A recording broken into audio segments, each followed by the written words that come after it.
आम्ही असं ऐकलंय की राधा पाटील यांचं तुझ्यावर खूप प्रेम आहे. खूप जास्ती प्रेम आहे. खूप खूप जास्ती आहे. ओके, असू दे, चांगली गोष्ट आहे. मी नेहमी सांगत असते, कोणी माझ्या बाबतीत बोललं तर मला फरक पडत नाही आणि मी ऐकायचं आणि सोडायचं हा माझा मंत्र आहे. मगाशी मी तुला म्हटलं म्हणून मी ह्या गोष्टींकडे लक्ष देत नाही. आणि जाऊ दे, बोलू दे ग, आपलीच आहे म्हणून सोडून द्यायचं.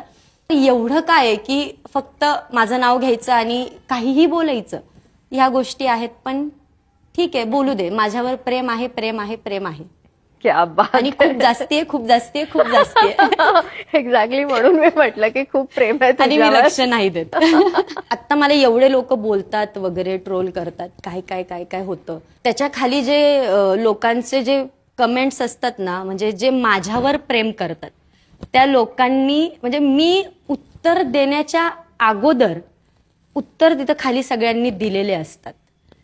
मग मला जास्ती अभिमान तिथं वाटतो की हे बघ, मला बोलायची गरज पडली का नाही पडली. जे माझ्यावर प्रेम करतात त्या लोकांनी अगोदरच उत्तरं देऊन मस्त मोकळे झालेत, आपल्याला बोलायची गरज नाही.